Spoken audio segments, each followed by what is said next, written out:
तो यहाँ पे हम सब रेडी हो गए हैं, हम लोग जा रहे हैं आज अपने नानी के यहाँ, क्योंकि मम्मी आती हैं, जब आती हैं तब नानी के यहाँ जाती हैं। तो यहाँ पे सब लोग रेडी हो चुके हैं, तो चलिए हम लोग चलते हैं बाहर की तरफ। तो यहाँ पे हम निकल गए हैं, ऑटो रिक्शा हमारा आ चुका है, सर पे हमने दुपट्टा ले लिया है। तो मैं कभी भी निकलती हूँ बाहर तो मैं इतना दुपट्टा लेके निकलती हूँ, क्योंकि मैं भी यहाँ की बहू हूँ। तो मम्मी का कहना है कि तुम मुँह ढाक के निकला करो।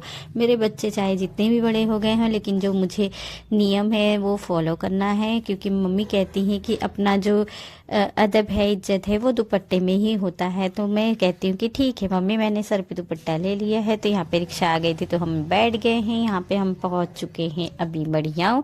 तो मढ़ियाओं से हमने लिया है कुछ सामान, क्योंकि मामी के घर जाएंगी तो खाली हाथ तो जाना नहीं, कुछ ले लेंगे। तो मैं जा रही हूँ अपने ननिहाल, और मेरी जो देवरानी वो जा रही है अपनी मम्मी के ननिहाल, क्योंकि ये हम लोग से मतलब मेरी मैं इसकी मौसी लगूंगी, ये मेरी बेटी लगेगी। तो यही हम लोग का रिश्ता है। लेकिन हमारी जो शादी हो गई ससुराल में, तो ये मेरी देवरानी बन गई, मैं इसकी जेठानी बन गई। तो देवराना और जेठान का है। तो यहाँ पे हम निकल चुके हैं। तो यहाँ पे मढ़ियाओं पहुँच गए। तो यहाँ पे से कुछ सामान ले लिया है, फिर उसके बाद हम निकल चुके हैं। तो यहाँ पे हम रुक गए थे थोड़ा टाइम के लिए। हमने सोचा कि थोड़ा कुछ खा पी लेते, उसके बाद चलते हैं, जो कि हमने घर से खाना वाना खा के आया था। तो हस्बैंड का कहना था कि थोड़ा सा चाय पी लेते, उसके बाद निकलते। मैंने सोचा कि मेहमान के यहाँ जा रहे तो चाय तो ऑलरेडी मिलने वाला है, कोई बात नहीं, ऐसे निकल लेते हैं। तो फिर हम निकल लिए। यहाँ पे हम पहुंच चुके हैं मामी के घर। तो मामी बाहर खड़ी होकर हमारा इंतजार कर रही थी कि हमारे अगले घर बनेंगे। तो यहाँ पे हम जैसे घर में गए हैं तो हमारी जो बहू रानी है वो भी हमको मिल गई, वो भी हमारा आशीर्वाद ले लिया, सभी का आशीर्वाद लिया, सबका पैर मतलब छुआ, सबका आशीर्वाद लिया। फिर यहाँ पे मम्मी जी का जो है, मेरी मम्मी का, वो अलग ही, उनका तो भाई वेलकम हुआ है। उनका तो प्लेट में यहाँ पे पानी लाया गया है, फिर उनका पैर धुलाया गया है, क्योंकि पहले की प्रथा में ये सारे नियम होते थे कि पहले सब कहते थे कि मम्मी जब मतलब बड़ी ननद आएंगी तो उनका पैर धुलाना पड़ता है, क्योंकि मम्मी का कहना है ननद और सास तो उससे बढ़ के होती हैं। तो इसीलिए तो यहाँ पे बहू आ गई थी, सबका आशीर्वाद लिया। मैंने कहा मेरा अच्छे से ले लेना, मैं तुम्हें दुगना आशीर्वाद दे दूंगी। तो उसने मतलब सभी लोग ने हंसने लगे कि ठीक है तुम्हारा पहले छू लेते हैं। तो यहाँ पे क्यूट क्यूट बाबू भी थी, तो वो नीचे छोड़ नहीं रही थी, क्योंकि हम लोग को पहचानती नहीं, हम लोग से डर रही थी। तो मैंने एक ही बार उसको गोद में लिया, ऊपर अच गई, तो फिर मेरे गोद से उतर ही नहीं रही थी। तो यहाँ पे मम्मी का पैर धुला रहा है, फिर मम्मी का पैर धुलाया, मैं तो बहुत शौक में हो गई।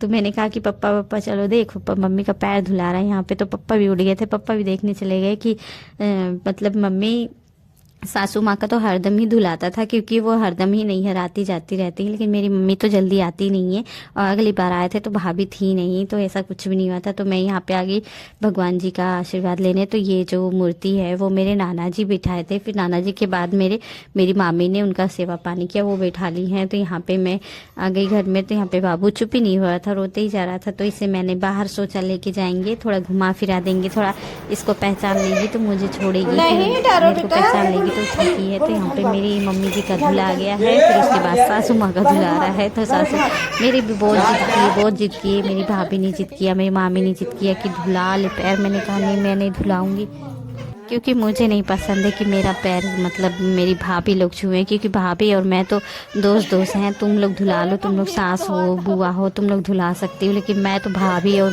ननद है, हमारा रिश्ता कुछ अलग ही। तो यहाँ पे नाना जी की फोटो लगी हुई है। तो नाना जी को मैंने नहीं देखा है, ना अपने नाना को, नानी को और दादाजी को, किसी को नहीं देखा है, क्योंकि मैं मुंबई में रहती थी तब वो एक्सपायर हो चुके थे। उसके बाद मैं शादी के बाद ही यहाँ पे शिफ्ट हुई हूँ, तब उसके बाद ही पहचान हमारी, मेरी शादी जब हुई तब से मैं यहाँ पे सेट हुई हूँ। तो यहाँ पे बैठ गया है। तो मम्मी का पैर धुलाते धुलाते उसके बाद में टाइम हो गया, फिर उसके बाद में चाय नाश्ता पानी मिला, मामी ने बनाया पकोड़े। तो यहाँ पे बेटी को थोड़ा सा मैंने गोद में ले लिया, ताकि ये मुझे थोड़ा सा पहचाने, और क्यूट भी लग रही थी। जब मैंने वीडियो स्टार्ट किया तो ये मेरे मतलब देख ही रही है, और फिर वीडियो देख रही है, फिर मोबाइल की तरफ देखने मिली। तो हमें पता है कि वीडियो बना रहे हैं हम, इसीलिए तुम मुझे देख ही रही हो, मुझे देख रही थी, फिर वीडियो की तरफ देख रही थी, इसे अच्छा लग रहा था वीडियो बनाने। तो यहाँ पे हमने चाय नाश्ता पानी कर लिया, थोड़ा टाइम हम इस तरीके से बैठे रह गए, ताकि लगना चाहिए कि हाँ हम आए हैं, बहुत साल से हैं यहाँ पे।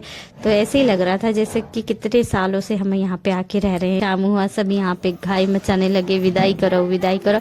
तो यहाँ पे मामी जी विदाई का जो होता है वो चालू कर दिया है, सबकी विदाई किया है। पहले मम्मी का मतलब अचरा भरा, फिर मेरा भरा था अचरा, फिर मेरी सासू माँ का, फिर देवरानी जी का, हम चारों लोग को मतलब मामी ने अच्छे से विदाई कराया, मतलब हम लोग का अचरा भर के।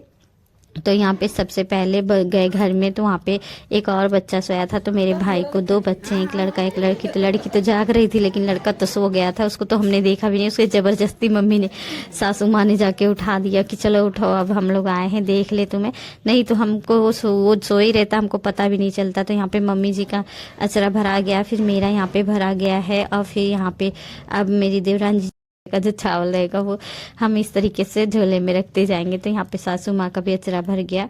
तो मामी ने कहा कि तुम अचरा, क्यूट बच्चे उड़ गए थे, यहाँ पे दोनों जन को लिया गया है क्योंकि ये छोटी वाली कितनी क्यूट थी अपने भाई। तो यहाँ पे एक दूसरे को बोल बोल के सब कह रहे तुम पहले बैठो तुम पहले बैठो। तो यहाँ पे हस्बैंड पहले बैठ के रिक्शा चलाना स्टार्ट कर दिए कि तुम लोग नहीं आओगे तो मैं ही रिक्शा लेके भाग जाता हूँ। तो हम लोग यहाँ पे एक दूसरे को बोलते बोलते विदाई का सिस्टम करते करते बहुत टाइम हो गया। तो यहाँ पे देवरानी जी को विदाई में साड़ी मिली थी और उनका मतलब अचरा भी भराया गया। तो मैंने कहा कि मामी जल्दी करो, बहुत लेट हो रहा है, अभी दूसरी वाली मामी के यहाँ भी जाना है, तो वहाँ पे भी जाना है, वहाँ पे भी कुछ टाइम हमें रुकना पड़ेगा क्योंकि वो वाली मामी अगर सुनेंगी कि मेरी ननद आई थी तो वो फिर उनको भी बुरा लगेगा। लेकिन वहाँ पे जाके ऐसा कुछ नहीं हुआ, वहाँ पे सिर्फ मिलती क्योंकि मामी बहुत अच्छी है हमारी, ये सब ध्यान में रखती हैं कि हाँ मेरी ननद है, ये मेरी भतीजी है, भतीजा है।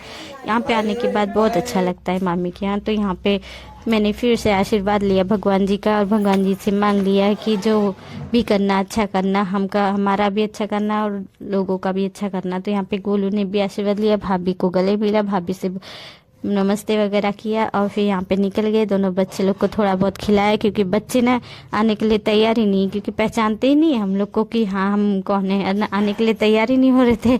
तो थोड़ा बहुत उसको वीडियो दिखा दिखा के मैंने थोड़ा अपना पहचान बना लिया था। इसे बहुत चिढ़ लगती है गाल छूने पे, आप लोग देख सकते हैं जैसी गाल हम छू रहे थे वैसे चिढ़ भर रही थी उसको कि मत मेरा गाल मत छू। तो दूसरा वाला बच्चा चुपचाप खड़ा है। तो हम यहाँ पे एक दूसरे को बोलते बोलते आखिर में रिक्शे में बैठ गए। अब हम जा रहे हैं दूसरी वाली मामी के घर, वो ज़्यादा दूर पे नहीं है, यहीं पे है। तो यहाँ पे हम पहुँचे तो हम ज़्यादा टाइम रुके ही नहीं दूसरी वाली मामी के घर। ये छोटी वाली मामी है, वो बड़ी वाली मामी है। तो यहाँ पे हमने रिक्शा वहीं पे खड़ा कर दिया क्योंकि अंदर तक आ नहीं रहा था, तो यहीं से हम पैदल निकल गए थे। तो देखा तो मामी एकदम सामने ही बैठी हुई थी खटिए पे, तो उनको भी नमस्ते वगैरह किया। फिर उसके बाद हम यहाँ पे थोड़ा टाइम बस बैठे रह गए क्योंकि हमारा टाइम ऐसे निकलते जा रहा था। शाम हो यहाँ भी ऐसे ही आप लोग को ननिहाल में ऐसे ही टाइम कब निकल जाता है पता नहीं चलता, और विदाई करते करते हमारा शाम हो जाता है। तो आप लोग कमेंट में मेरे को ज़रूर बताना कि क्या आप लोग के साथ में भी ऐसा होता है कि आप अपने मायके या ननिहाल जाते हैं तो ऐसे ही टाइम पास होता है और विदाई का भी लेट हो जाता है। कमेंट में ज़रूर